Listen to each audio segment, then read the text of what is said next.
महाराज ने इसको सुना और सभा विसर्जित कर दी। और सभा विसर्जित करके तुरंत रात ही में महाराज सब सोने चले गए थे। रात में ही बुलाया प्रहरी को और कहा, जाओ आप लोग बुला लाओ श्री राम लक्ष्मण भरत और शत्रुघ्न को बुला लाओ। शीघ्रमानय सौमित्रिम लक्ष्मणं शुभलक्षणम भरतंच महाभागम शत्रुघ्नम अपराजितम। जाकर के बुला लाओ। अब महाराज जी, लक्ष्मण जी, भरत जी महाराज, श्री शत्रुघ्न जी महाराज सब महाराज उठे और उठ करके दौड़ते हुए चले आए। महाराज सब आए महाराज जी। अब जब सब आ गए तो कहे, भवंतो मम सर्वस्वम भवंतो जीवितम मम। महाराज भगवान श्री राम कहने लगे कि आप तो मेरे सर्वस्व हैं, आप लोग मेरे सर्वस्व हैं, आप लोग ही मेरे प्राण हैं, और आपके लिए मैं इस राज्य को करता भी हूं। एक संबोधन बड़ा बढ़िया दिया भगवान ने, उसके ऊपर ध्यान देना चाहिए कि भगवान ने लक्ष्मण नहीं कहा, भरत नहीं कहा, शत्रुघ्न नहीं कहा और महाराज जी कुमार नहीं कहा, राजकुमार नहीं कहा, भैया नहीं कहा। क्या कहते क्या है? नरेश्वराः। ये नरेश्वरों अर्थात अयोध्या के राजा, अयोध्या का राजा मैं नहीं हूं, अयोध्या के राजा तो आप लोग नरेश्वराः। बस इतना ही कहूंगा, इसकी व्याख्या तो नहीं कर पाऊंगा, है ना। तो राम जी आप लोगों का ही राज्य, अब आप सब कुछ आपका है। और फिर आप लोग तो बड़े बुद्धिमान हैं महाराज जी। भवन्तः कृत शास्त्रार्थाः, आप लोगों ने तो शास्त्रार्थ भी किया है। तो यहां पर बहुत लोग कृत शास्त्रार्थ का अर्थ लगा लेते हैं कि आप मैंने शास्त्रार्थ करते हैं। अरे नहीं बाबा, कृत शास्त्रार्था का मतलब होता है कि शास्त्र का जो अर्थ है उसको आपने किया है। आपने जो शास्त्र का अर्थ है उसको किया है। भाव शास्त्र के द्वारा जो अनुष्ठित उपाय है उन उपायों का आपने अनुष्ठान किया है। अनुष्ठित शास्त्रार्था, कृतार्था का मतलब अनुष्ठित शास्त्रार्था, बुद्ध्या च परिनिष्ठिता। अब राजकुमार श्री लक्ष्मण भरत शत्रुघ्न मन में घबराए, उबियाए कि एक तो रात को बुलाया और अब क्या कहेंगे, इतनी बड़ी भूमिका तो कभी बनाया नहीं इन्होंने।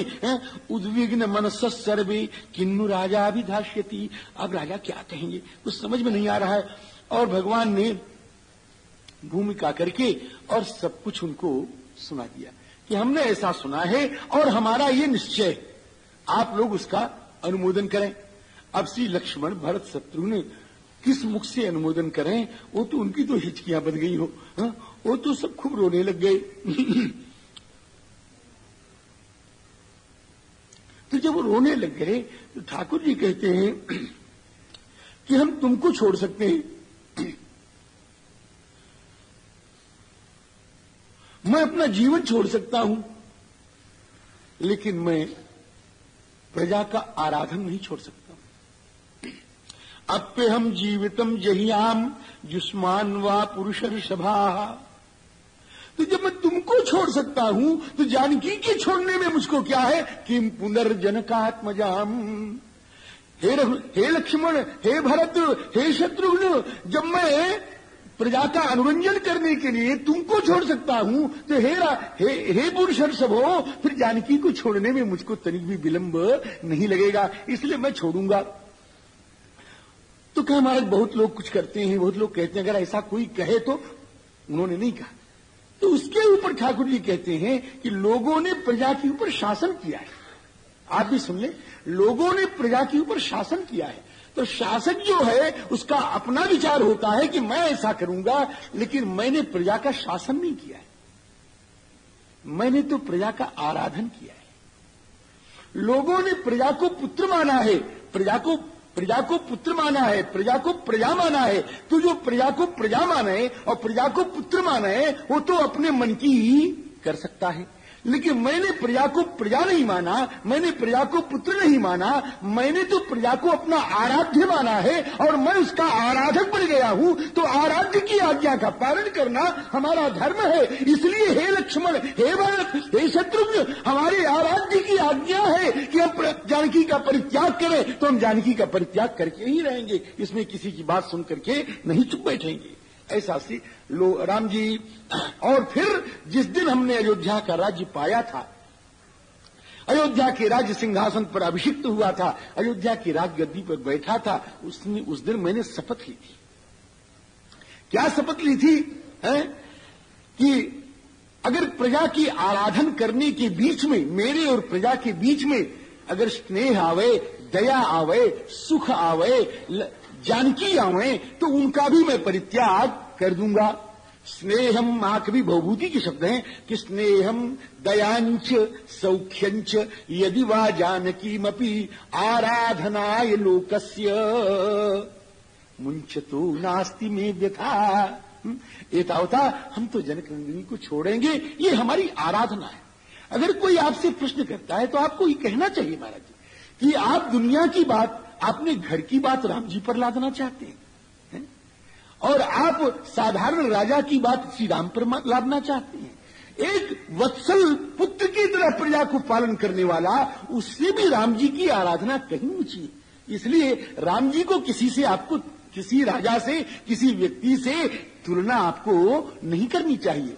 राम जी, और फिर राम जी को समझने के लिए आपकी ये लौकिक बुद्धि नहीं काम दे सकती। और इस लौकिक बुद्धि से आप रामचरित्र समझ भी नहीं सकते हैं। राम जी को समझने के लिए, राम जी के चरित्र को समझने के लिए, राम जी के परिकरों को समझने के लिए आपको भगवत प्रदत्ता बुद्धि की आवश्यकता है, आराधना की आवश्यकता है। और जब तक आराधना नहीं करेंगे तब तक आप इतिहास, इंग्लैंड का इतिहास समझ लेंगे, भारतवर्ष का इतिहास समझ लेंगे, दुनिया का इतिहास समझ लेंगे, लेकिन रामचरित्र आप नहीं समझ सकते हैं। रामचरित्र समझने के लिए भगवत उपासना के द्वारा जो प्राप्त अलौकिक बुद्धि है, उस अलौकिक बुद्धि की आवश्यकता है। अस्तु, श्री राम जी ने कहा, लक्ष्मण तुमको तो जाना ही होगा, मेरी आज्ञा है, समझे। और सीता जी ने पहले कह दिया है, आज उन्होंने प्रस्ताव भी किया था और उनको वचन भी दे चुके हैं, इसलिए आपको यहां कोई असत्य भाषण नहीं करना है। आप वहां पर जाकर के और फिर सच्ची सच्ची बात बता दीजिएगा। वहां तक तो आप चले जाइए। पूर्व मुक्तोह मनया गंगा तीरे हम आश्रमान पश्येयम इति तस्याश्च काम संवर्तिताम अयम। लक्ष्मण जी महाराज ने आंखों में आंसू भर करके और उठ करके भगवान से कहा, प्रभु यह भी करूंगा अगर आपकी आज्ञा है। मां की जल जाने के लिए आपकी आज्ञा से मैंने अग्नि भी उत्पन्न किया था, और जब मां के जल जाने के लिए अग्नि उत्पन्न करने वाला लक्ष्मण आज आपकी आज्ञा से अपनी मां को बियावान जंगल में भी छोड़ गया है। लक्ष्मण आश्रय में छोड़ के आना है, बियावान जंगल में नहीं। महर्षि वाल्मीकि के आश्रम के पास छोड़ के आना। और महर्षि वाल्मीकि, ध्यान दीजिए, भगवान कठोरता नहीं कर रहे हैं। महर्षि वाल्मीकि मेरे पिता के मित्र हैं। महर्षि वाल्मीकि के यहां भगवती भास्वती जनकजा उसी तरह रहेंगी जैसे ससुर के गृह में स्नुषा रहती है या पिता के घर में पुत्री रहती है। वहां जानकी सुखी रहेंगी और भारतवर्ष के कर्णधारों का जीवन निर्माण होगा। भारतवर्ष के कर्णधारों का जीवन निर्माण होगा। जानकी के गर्भ में देश के कर्णधार मौजूद हैं और उन कर्णधारों का जीवन मुनियों के बीच में, मुनियों के संस्कारों के बीच में निर्मित होगा। और जिनका जीवन गर्भ से निर्मित हुआ है, निस्संदेह वो देश की महान विभूति हुई है। प्रहलाद जी महाराज का चरित्र, श्री अभिमन्यु महाराज का चरित्र आपके सामने प्रत्यक्ष। इसलिए भगवान कहते हैं आवश्यक है सीता जी का वहां जाना। इसलिए अब मैं इसके ऊपर विशेष नहीं कहूंगा। भगवान राम ने ऐसा कहा। राम जी सुमंत्र जी महाराज से श्री लक्ष्मण जी महाराज ने सूखे मुंह से कहा, सुमंत्रम अब्रवीत वाक्यम मुखेन परिशुष्यता। रथ तैयार कर ले। भगवान ने जब कहा कि तात तुरत ही साज स्यंदन सीय लेहु चढ़ाए, श्री गीतावली जी को समझिए। ताद तुरत ही साज स्यंदन सीय लेहु चढ़ाए, और वाल्मीकि मुनीस आश्रम आइयो पहुंचाए। आगे का शब्द 5 अक्षर बड़े कमाल का है। ये तो राम जी ने यहां भी कहा, वहां भी कहा, लेकिन वो एक शब्द वहां है जो यहां नहीं है। वो समझ गया। कि तात तुरत ही साज स्यंदन साज लेहु चढ़ाए, वाल्मीकि मुनि स आश्रम आइयो पहुंचाए। इसके आगे 5 अक्षर, भले ही नाथ, ये विलक्षण, भले ही नाथ सुहाथ माथे राख राम रजाए। श्री लक्ष्मण जी महाराज चल पड़े। राम जी चलते चलते श्री किशोरी जी रथ पर बैठ के कुछ दूर चलते, लक्ष्मण आज मेरा हृदय कुछ कांप रहा है। हृदय अंचैव सौमित्रे अस्वस्थमिव लक्ष्ये, आज मेरा दाया अंग फड़क रहा है लक्ष्मण। अशुभानि बहून्येव, हे लक्ष्मण आज मुझे पृथ्वी पर कुछ अच्छा नहीं लग रहा है। ऐसा क्यों है लक्ष्मण? तुम्हारे भैया ठीक है ना? माताएं ठीक है ना? अपि स्वस्ति भवे तस्य भ्रातृस्ते भ्रातृवत्सल, श्वश्रूणाम चैव मे वीर सर्वासाम अविशेषतः। मेरी सासें ठीक रहे, मंगल रहे उनका, राम जी का मंगल हो, भरत शत्रुघ्न का मंगल हो, प्रजा का मंगल हो, ऐसा श्री किशोरी जी कह रही हैं। इसके बाद भगवान गोमती के तट पर निवास, श्री लक्ष्मण जी महाराज गोमती के तट पर निवास करते हैं। और उसके बाद सुमंत जी महाराज से कहा कि आज गंगा जी के तट पर पहुंचना है। तो वहां से चल करके भगवान बिठूर जा रहे हैं। ये बिठूर की यात्रा है। बिठूर में महर्षि वाल्मीकि का आश्रम था।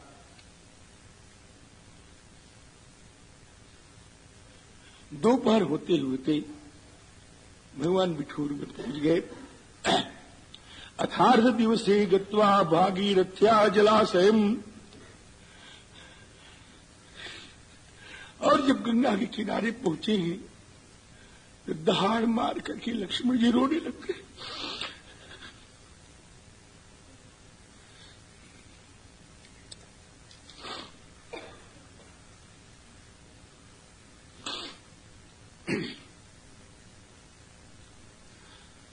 निरीक्ष लक्ष्मणो दीना प्ररुरोध महास्वनः।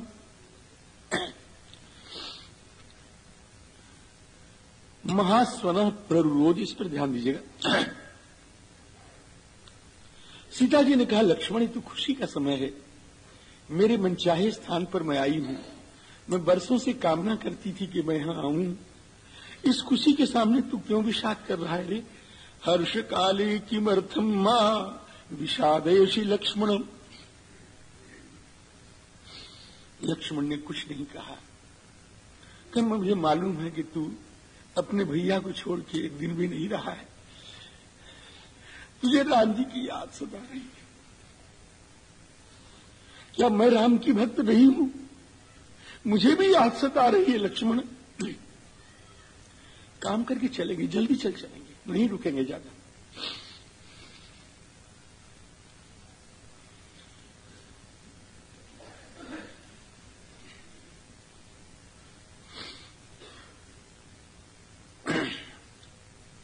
इसके बाद लक्ष्मण जी ने नाव पर बिठाया है माता को, और नाव पर बिठा करके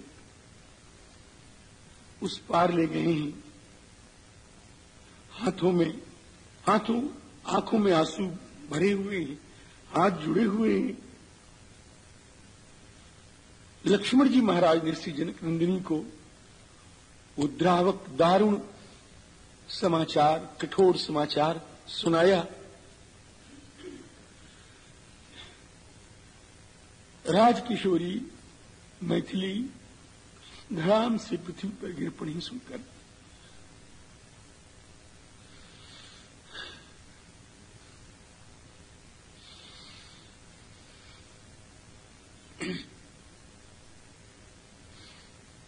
लक्ष्मणस्य वच श्रुत्वा दारुणं जनकात्मजा परम विषादमागम्य वैदेही निपपातः। लक्ष्मण दुखी न हो, मेरा तो जीवन भगवान ने दुख सहने के लिए ही बनाया है। सच बात है, भारतीय संस्कृति की इस आराध्या को जीवन में जितने दुख झेलने पड़े हैं, शायद भारतवर्ष के इतिहास में किसी राजरानी को इतने दुख नहीं झेलने पड़े हों।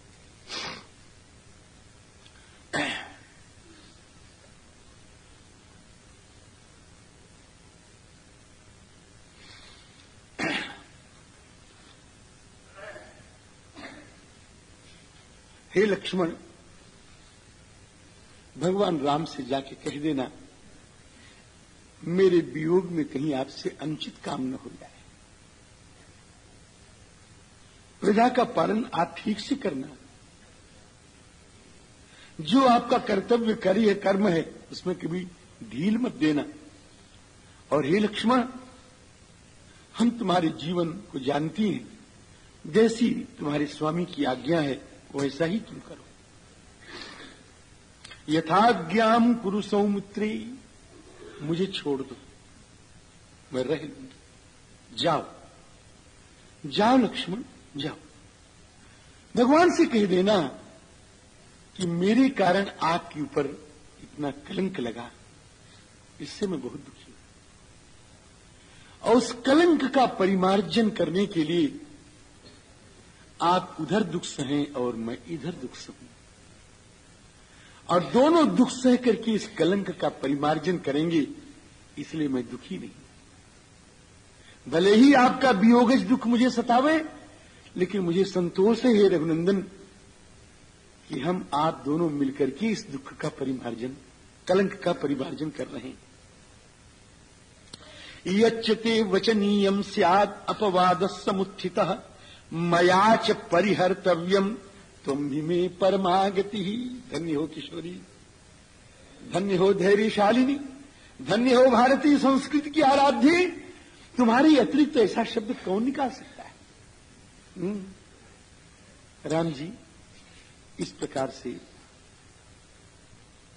बड़ा करुण प्रसंग है, मैं आगे इसकी व्याख्या नहीं कर पाऊंगा, कह भी नहीं पाऊंगा। श्री लक्ष्मण जी महाराज भगवती जनक नंदिनी के चरणों में प्रणाम करके वहां से वापस होते हैं। जब तक लक्ष्मण आंखों को देखते रहे, तब तक किशोरी खड़ी रही, अपने लाडले को देखती रही।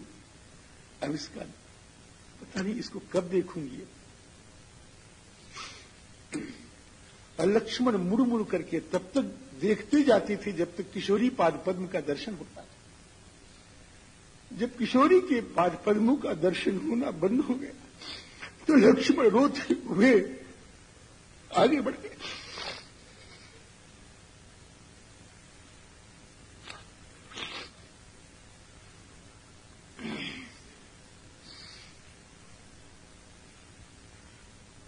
मुहुर्मुहुः परावृत्य दृष्ट्वा सीताम् अनाथवत् दूरस्थं रथमालोक्य लक्ष्मणं च मुहुर्मुहुः।